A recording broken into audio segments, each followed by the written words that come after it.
আজকে আমি ক্যাশ নিয়ে বেরিয়েছি, সো আমি গাড়ি না নিয়ে বাসায় যাচ্ছি না। সো গুড মর্নিং এভরিওয়ান, এখন সকাল 9টা বাজে আর এখন সকাল সকাল আমি যাচ্ছি নারায়ণগঞ্জ। কেন যাচ্ছি এটা জানার জন্য ভিডিওটি শেষ পর্যন্ত দেখুন।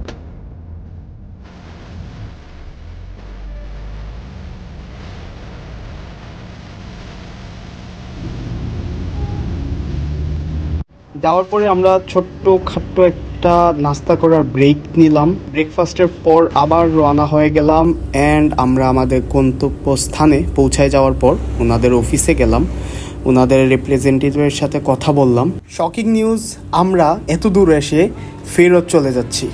ঢাকা থেকে এত দূর এসে কেন ফেরত চলে যাচ্ছি এটা জানার জন্য পুরো ভিডিওটি দেখুন।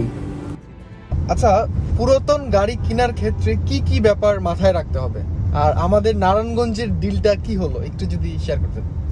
আচ্ছা, প্রথমত পুরাতন গাড়ি কেনার জন্য গাড়ির কাগজ, গাড়ির কন্ডিশন আর মালিকের সাথে কাগজের মিল আছে কিনা বিআরটিএতে ক্রস চেক করাইতে হবে। যে কারণে আজকে আমাদের নারায়ণগঞ্জের ডিলটা হয় নাই। এটার একটাই রিজন, কোনো অসুবিধা ছিল না। সমস্যা হচ্ছে যে মেইন ওনার মানে স্মার্ট কার্ডের যে ওনার উনি দেশের বাইরে থাকে। আর আমার যেটা দরকার এটা হচ্ছে বিআরটিএতে মালিকানা বদলির জন্য একটা ফর্ম থাকে, ওই ফর্মের মধ্যে যে মেইন মালিক ওনার সিগনেচার লাগে। অ্যান্ড বিআরটিএতে যখন নাম অদল বদল করা হয় তখন অবশ্যই পুরান মালিকের উপস্থিতি লাগে। কোনো কারণে যদি উপস্থিত না হইতে পারে তাহলে হোয়াটসঅ্যাপে ভিডিও কল দিয়ে এটা কনফার্মেশন করে বিআরটিএর অফিসাররা। তো সেক্ষেত্রে আমার অরিজিনাল মালিকের নাম্বারটাও লাগে। তো আজকে ডিলটা এই কারণেই হয় নাই, কারণ মালিক ছিল না, উনি জার্মানিতে ছিল। এখন উনি বলছে যে 15 দিনের মধ্যে দেশে আসবে, আসার পর উনি আমার ডকুমেন্টসে সাইন করে দিয়ে যাবে। সেক্ষেত্রে আমি যেটা করেছি ওনাকে অল্প কিছু টাকা বায়না করে দিয়ে আসছি, কনফার্মেশন যে আপনার গাড়ি আমি নিচ্ছি।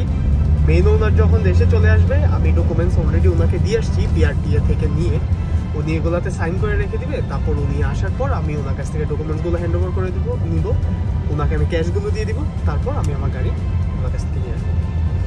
এটা হচ্ছে পেপারসের ক্ষেত্রে। আর গাড়ি চেক করার ক্ষেত্রে আমি যেটা বলবো, যদি আপনাদের গাড়ি নিয়ে খুব ভালো এক্সপিরিয়েন্স না থাকে তাহলে আপনি আপনার পরিচিত যে কোনো একটা ওয়ার্কশপ থেকে একটা মেকানিককে আপনি 500 বা 1000 টাকা দিলে ওরা হয়তো বা আধা দিনের জন্য আপনাদের সাথে আসবে গাড়ি চেক করার জন্য। তো একটা যে কোনো একটা ওয়ার্কশপ থেকে একটা মেকানিক সাথে করে নিয়ে যাবেন। ও যে জিনিসগুলো দেখবে যে গাড়ির চেসিস ঠিক আছে কিনা, গাড়ির ইঞ্জিনের কন্ডিশন কেমন আছে, গাড়ির সাসপেনশনের অবস্থা কি, আর কখনো গাড়িটা অ্যাক্সিডেন্ট হয়েছে কিনা এটা মেকানিক চেক করে গাড়ির কন্ডিশনটা আপনাকে বলে দিবে। তো নারায়ণগঞ্জের গাড়িটা তো আমরা নিলাম না আজকে, এটা নিতে আমাদের একটু সময় লাগবে। তো আমরা কি এখন ঢাকা থেকে কোনো গাড়ি নিব কিনা বা দেখবো কিনা? আজকে আমি ক্যাশ নিয়ে বেরিয়েছি, সো আমি গাড়ি না নিয়ে বাসায় যাচ্ছি না। সো এখন আমরা আরেকটা গাড়ি দেখতে যাচ্ছি, 2005 মডেল প্রাডো। এই গাড়িটা যদি পছন্দ হয় তাহলে আমরা গাড়িটা নিয়ে নিব। আর লাকিলি এটা আমার বাসার কাছে উত্তরাতে, সো আমরা এখন এক্সপ্রেসে উঠতেছি, আমরা ওই গাড়িটা দেখার জন্য যাচ্ছি। সো আমরা সেকেন্ড যে গাড়িটা চয়েস করছি দেখার জন্য এখানে চলে আসছি। প্রাডো 2004 মডেলের পার্সোনালি ইউজ গাড়িটা। আউটলুক আর ইন্টেরিয়র দুইটাই আমার পারফেক্টলি পছন্দ হয়েছে। ইন্টেরিয়রটা ফ্রেশ, আউটলুকটা কোনো ধরনের অ্যাক্সিডেন্টাল না, খুবই ফ্রেশ একটি গাড়ি। এটার ইঞ্জিন থেকে শুরু করে A to Z যা যা চেক করার সব কিছুই চেক করে আমি দেখলাম, গাড়িটা আমার পছন্দ হয়েছে।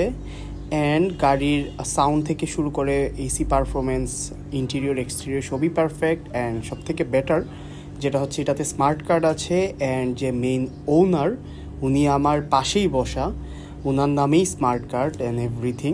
টেস্ট ড্রাইভে বের হয়েছি। টেস্ট ড্রাইভে বের হওয়ার পর আমি যে জিনিসগুলো চেক করলাম যে ভালোভাবে গিয়ার শিফট হচ্ছে কিনা, এসি পারফরমেন্স ঠিক আছে কিনা, স্টিয়ারিং বক্স ঠিক আছে কিনা এটা চেক করলাম। তারপর স্টিয়ারিং এভাবে কাটানোর পর ইঞ্জিনের উপর প্রেশার পড়ে কিনা এগুলো চেক করলাম। এত গরমে ঠিকঠাকভাবে গাড়ির এসি ঠান্ডা হচ্ছে কিনা, এসি কম্প্রেসার অন থাকলে ইঞ্জিন পারফরমেন্স ঠিক আছে কিনা, গাড়ির শিফট ঠিকঠাকভাবে হচ্ছে কিনা, A to Z আমি নিজেই টেস্ট ড্রাইভ করে চেক করলাম। And driving experience super. গাড়িতে ভালো একটা সাউন্ড সিস্টেম উইথ ব্যাক ক্যামেরাও লাগানো আছে। গাড়ি দেখা শেষ, এখন আমি মালিকের সাথে কষায়ের মতো দামাদামি করব। ভাই আমাকে টাকা যদি কম দেন তাহলে কিন্তু আমি ভাত খাবো না। সো আজকে হচ্ছে নেক্সট ডে। আমরা গতকালকে এই গাড়িটা নিয়েছিলাম এন্ড ফাইনালাইজ করলাম গাড়িটা, প্রাইস এন্ড কোন গাড়ি কন্ডিশন সবই পছন্দ হয়েছে। যে মেন ওনার ছিল, ওনার বাসায় আমরা বিআরটিএ থেকে ফর্মগুলো নিয়ে আসছি। আমরা দুইজনেই ফর্মে সাইন করে নিয়েছি অ্যান্ড দুইজনের মধ্যে একটা চুক্তিও করে নিয়েছি।